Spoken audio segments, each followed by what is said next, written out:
बिस्मिल्लाहिर्रहमानिर्रहीम। अस्सलाम वालेकुम नादरीन, आप यूट्यूब चैनल देख रहे हैं। मैं इमरान खान हूँ। नादरीन, मखसूस नशस्तों का फैसला आया और साथ ही इलेक्शन कमीशन ऑफ पाकिस्तान ने अमल दरामद कर दिया।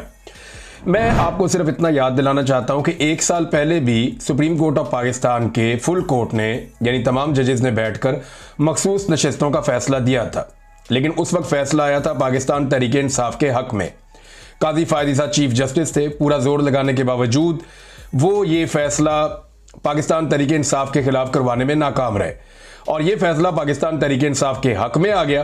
एस्टेब्लिशमेंट ने बड़ा जोर लगाया लेकिन इसके बावजूद आ गया और फिर कुछ डाउट्स है, उन्होंने आकर टीवी चैनल पे बताया कि इलेक्शन कमीशन ऑफ पाकिस्तान इस फैसले पर अमल दरामद नहीं करेगा। उसकी वजह यह है कि एस्टेब्लिशमेंट नहीं चाहती कि इस फैसले पर अमल दरामद हो, क्योंकि मिलिट्री एस्टेब्लिशमेंट का फैसला था, लिहाजा अदालती फैसले पर अमल दरामद नहीं हुआ। एक साल गुजर गया और दोबारा से आईनी बेंच बनाया गया, पूरी अदलिया का स्ट्रक्चर बदल दिया गया उसके बाद, और यह फैसला किया गया कि हम अपनी अदलिया लेकर आएंगे और फिर अपनी मर्जी के बेंच बनाए गए। आईनी बेंच जो है उनको तश्कील दिया गया और बहुत सारी चीजें अपने कंट्रोल में की गई। उसके बाद दोबारा से मखसूस नशस्तों का केस लगा और फैसला फिर एस्टेब्लिशमेंट के हक में आ गया। वो फैसला जिसके ऊपर इलेक्शन कमीशन ने एक साल तक अमल दरामद नहीं किया, उस फैसले पे जैसे ही अदालत ने अनाउंस किया, इलेक्शन कमीशन ऑफ पाकिस्तान ने फौरी तौर पर फैसले पर अमल दरामद कर दिया।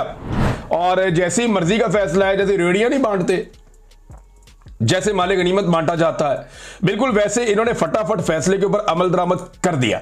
हालांकि अभी दो जजेस के दस्तखत भी नहीं है।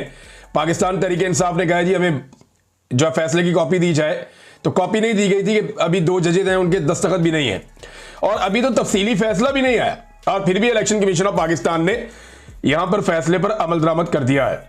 सिकंदर सुल्तान राजा ने एक बात साबित की है, कि अगर आप ढीठ हो जाएं और आप ये तय कर लें कि आपने दो नंबरी करनी है और एस्टेब्लिशमेंट की चाकरी करनी है और आप किसी इंसाफ को, किसी कानून को, किसी आइन को ना माने, तो आप किस तरह की एक किरदार के हामिल होते हैं वो उन्होंने दिखा दिया, प्रैक्टिकली करके दिखा दिया।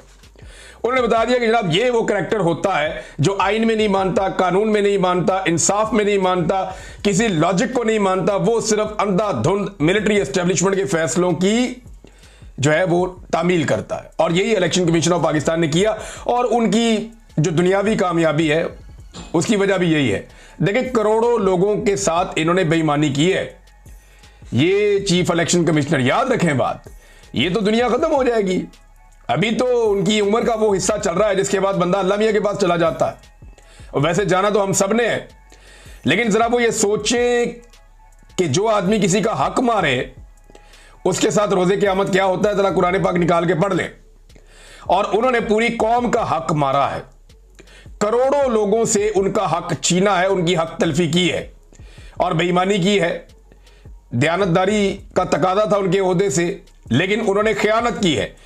जो लोग खाइन होते हैं, खयानत करते हैं, उनके साथ रोजे क़यामत क्या होगा जरा वो पढ़ लें, वक्त करीब है, उन्हें पता चल जाएगा कि करोड़ों लोगों के साथ उन्होंने किया। वो एक आधे बंदे के साथ कोई कर देता है, दो बंदों के साथ कर देता है, जाके माफी भी मांग लेता है। यहां चीफ इलेक्शन कमिश्नर ने पूरी कौम के साथ ही बददियाती कर दी है। जाली फॉर्म 47 जारी कर दिए मिलिट्री एस्टेब्लिशमेंट के कहने पे। जहां मिलिट्री एस्टेब्लिशमेंट का गिरबान पकड़ा जाएगा वहां इनका भी पकड़ा जाएगा और ये होना है और इन्हें इस बात का पता भी है।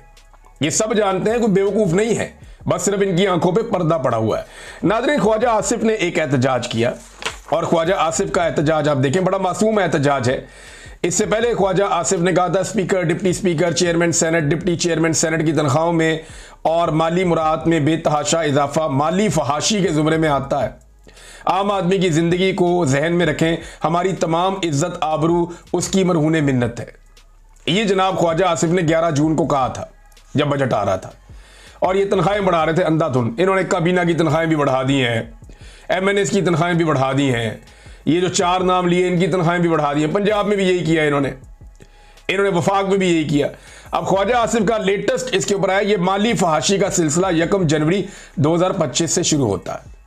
ये नोटिफिकेशन का हिस्सा है, यानी ये तनख्वाहें जो मिलनी है और मुराद जो मिलनी है ये 1 जनवरी 2025 से मिलनी है। पिछले 6 महीने की भी इनको दी जाएंगी।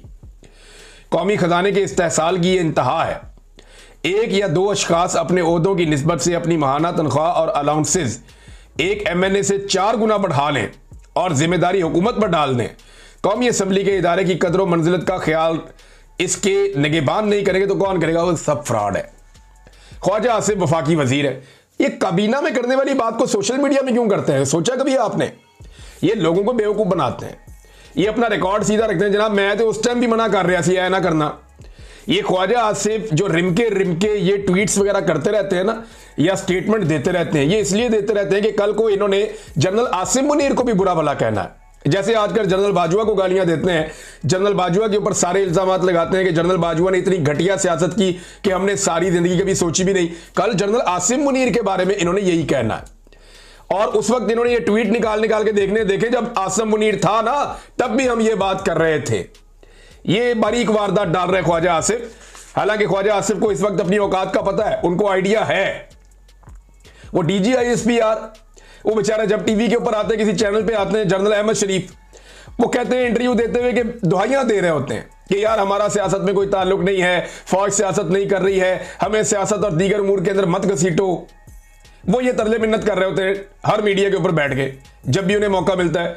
वो बेचारा दिन रात में लगा के एक बयानियां बनाते हैं DGISPR, और उनका boss, big boss Khawaja Asif, यानी आईनी तौर पे बिग बॉस है, वैसे तो औकात एक अर्दली वाली है, सभी जानते हैं। तो ख्वाजा आसिफ अगले दिन सारा बयानियां वाड़ के रख देता है। ख्वाजा आसिफ साहब आते हैं जनाब, 2-4 टीवी चैनल को इंटरव्यू देते हैं, बाई डिजाइन आते हैं, एकदम नाजिल होते हैं। 2-4-5 बंदे इन्होंने रखे हुए, ये आके उनको इंटरव्यू दे देते हैं, और इंटरव्यू देते हुए बताते हैं जनाब वो तो झूठ बोल रहे हैं DGISPR, उनका नाम नहीं लेते, जरूरत नहीं है ना, ये नहीं कहते कि वो झूठ बोल रहे हैं, लेकिन उनको झूठा साबित करके चले जाते हैं कि पाकिस्तान में कोई आईनी जमहूरियत नहीं है, फौज ही मिलजुल कर मुल्क चला रही है, और ये एक हाइब्रिड निजाम है। ये ख्वाजा आसिफ आकर हर दूसरे दिन गवाही देकर चले जाते हैं। और फौज बेचारी अपना बयानिया बनाती है, ये अपना बयानिया उनका खराब कर देते हैं। मामला पता है क्या है? ये कल कलां को अपने लिए मार्जिन रख रहे हैं कि जब नवाज शरीफ को दोबारा इनकलाबी होने का दौरा पड़ेगा तो उस वक्त क्या किया जाएगा, उस वक्त किस तरीके से खेल खेला जाएगा। अभी कुछ लोग ऐसी बातें कर रहे हैं कि शायद चौधरी निसार अली खान जो है वो कोई किरदार अदा करने वाले आने वाले दिनों में अपोजिशन और हुकूमत के बीच में। अब मुझे ऐसा लगता नहीं है, क्योंकि एस्टेब्लिशमेंट की नीयत कोई नहीं है। ये सारा कुछ हुकूमत ने नहीं करना, अपोजिशन ने नहीं करना। ये एस्टेब्लिशमेंट पे जब दबाव आएगा, जब एस्टेब्लिशमेंट दबाव महसूस करेगी, जब एस्टेब्लिशमेंट अवाम के नरगे में आएगी और अवाम के काबू में आएगी, और एस्टेब्लिशमेंट, आप जितनी मर्जी गालियां दें सियासतदानों को, कोई फर्क नहीं पड़ेगा।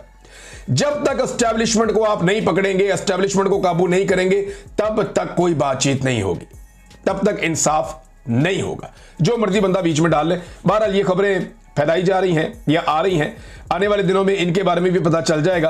ख्वाजा आसिफ साहब जनाब रोजाना की बुनियाद पे बयानियां वाड़ के रख देते हैं, जो DGISPR बेचारे बड़ी मुश्किल से बनाते हैं कि जनाब हमारा सियासत में ताल्लुक नहीं है। ख्वाजा आसिफ कहते हैं नहीं नहीं, सियासत तो कर ही ये रहे हैं, मुल्क को कंट्रोल भी यही कर रहे हैं। यहाँ पे हाइब्रिड निजाम जो है वो एक पूरा का पूरा लगा हुआ है। क्या खैबर पख्तूनख्वा हुकूमत खतरे में? ये एक बड़ा सवाल है, आजकल उठाया जा रहा है।